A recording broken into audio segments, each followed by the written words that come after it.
Bonjour et bienvenue à tous dans cette nouvelle vidéo, toujours relative aux agents économiques. Alors ma dernière vidéo était axée sur la deuxième catégorie d'agents économiques. Nous avons parlé des entreprises. Alors aujourd'hui nous en venons à la troisième catégorie. Il s'agit des API, des administrations publiques. Alors qui sont-elles et quel est le rôle que ces administrations publiques remplissent-elles dans la sphère économique en tant qu'agents économiques? Allons-y. Alors en économie, les administrations publiques constitue l'ombre d'un agent important qu'on appelle l'État. Et donc, à chaque fois que vous entendrez parler des administrations publiques, pensez directement à l'État, parce qu'elles ne constituent que l'ombre de l'État. Mais en fait, les administrations publiques constituent l'ensemble de tous ces services, en tout cas qui sont répartis à plusieurs niveaux, qui jouent principalement deux rôles. Le premier rôle, c'est celui d'assurer le fonctionnement normal de l'État sur les plans administratifs. Et le deuxième rôle, c'est celui d'assurer la continuité de l'État. C'est ce qui assure la stabilité, qui assure l'extension dans le temps de l'action de l'État. Et pour ce qui est de la subdivision, les administrations publiques se subdivisent en deux blocs. D'une part, vous avez ce qu'on appelle l'administration centrale ou encore l'administration d'État. Et d'autre part, vous avez ce qu'on appelle les administrations locales ou encore les collectivités locales. Alors pour ce qui est de l'administration centrale, l'administration d'État, il s'agit en fait de... Bon, c'est représenté généralement par le gouvernement, avec à la tête de la primature, sous l'autorité du Premier ministre. Il y a des ministères sous l'autorité des ministres, avec un organe délibérant au niveau central, le Parlement. Non seulement comme organe délibérant, mais aussi comme organe de contrôle de l'action du gouvernement. Ce qui constitue justement l'administration centrale ou encore l'administration d'État. Ou encore, on parle généralement dans beaucoup de pays, du pouvoir central. D'autre part, comme je l'ai dit, il y a ce qu'on appelle les collectivités locales ou encore l'administration locale ou les collectivités locales. Dans les collectivités locales, vous avez justement l'ensemble de tous ces services, de tous ces organes qui s'étendent maintenant au niveau de l'intérieur, donc des provinces, au niveau des villes, des chefferies, des secteurs, des districts, et qui assurent au niveau intérieur les fonctionnements, comme l'avons dit, et aussi la continuité de l'État. Mais c'est dans un but de représentation, parce que ça se fait dans une approche de déconcentration ou bien de décentralisation. Donc c'est pour représenter l'État au niveau intérieur, au niveau des collectivités locales, mais aussi assurer de manière extensive le fonctionnement et aussi la continuité de l'action publique au niveau intérieur. Tout ceci ne nous concerne pas en priorité.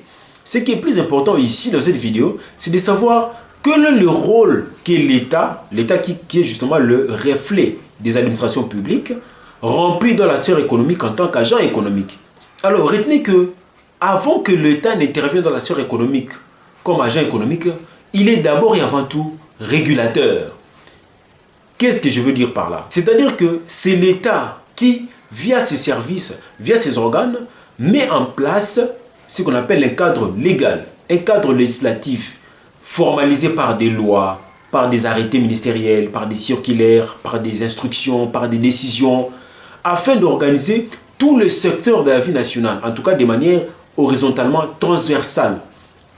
Et donc c'est l'État qui va s'assurer qu'effectivement l'économie fonctionne normalement, que le climat des affaires par exemple est favorable pour toutes les unités productives. S'assurer par exemple que toutes les unités productives fonctionnent normalement et exercent leurs activités sans aucune entrave, sans aucun empêchement, sans aucune tracasserie, etc. Donc s'assurer que tout se passe normalement à la suite de ce qu'il aura mis en place comme cadre légal, ce qu'il aura mis en place comme cadre législatif pour organiser l'ensemble de la société, en tout cas dans tous les secteurs de la vie nationale. Maintenant, à côté de la régulation, l'État va maintenant intervenir comme agent économique. Et lorsqu'il intervient comme agent économique, il intervient, à la différence d'autres agents économiques, l'État va intervenir avec une double casquette. D'une part, l'État va intervenir comme consommateur. D'autre part, il va intervenir comme producteur. Comme consommateur, donc, les statuts des ménages. Et comme producteur, les statuts des entreprises. Comme consommateur, l'État aussi va demander des biens et services sur le marché, comme d'autres consommateurs, comme le ménage. Mais comment ça se passe? Tout le service public, pour fonctionner normalement, et régulièrement ont besoin d'un certain nombre de choses. Par exemple, les matériels informatiques, les fournitures de bureaux, certains produits pour l'entretien de bureaux, des locaux, où sont dirigés ces services-là. Or, tous ces éléments-là, l'État va les trouver où? Mais c'est sur les marchés. Et pour le trouver, il va falloir qu'il effectue une demande. Mais attention, la demande de l'État, qu'on appelle la demande publique, passe par ce qu'on appelle les marchés publics. Donc, en tout cas, ce n'est pas la même chose avec les ménages. L'État, lorsqu'il les demande, sa demande n'est pas la même avec les ménages. Bien que ça s'apparente aux ménages, mais ce n'est pas exactement la même chose que les ménages. Donc, la demande publique passe par ce qu'on appelle les marchés publics. Les marchés publics qui ne sont rien d'autre que ce contrat que l'État signe avec des entreprises, généralement les secteurs privés, afin de lui fournir officiellement et légalement ce dont il a besoin. Il peut s'agir de biens et services, il peut s'agir de biens, il peut s'agir des fournitures, il peut s'agir des prestations intellectuelles, etc. Maintenant, comme producteur, l'État aussi offre de biens et services, comme les entreprises du secteur privé aussi. Mais l'État passe par ce qu'on appelle les entreprises publiques. Ce sont les entreprises publiques qui permettent à l'État de remplir justement cette fonction des producteurs au sein de la sphère économique. Et l'État peut également compétiter avec les autres entreprises du secteur privé.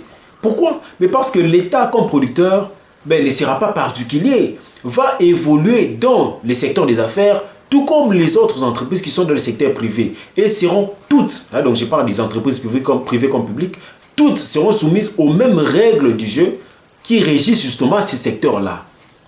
Et donc l'État ne fera pas exception parce que c'est lui l'État, parce que c'est lui qui est intervenu en amont comme régulateur et travailler autrement ou être soumis aux autres règles, aux autres dispositions qui ne sont pas appliquées sur les autres entreprises qui évoluent au secteur privé. Non, non.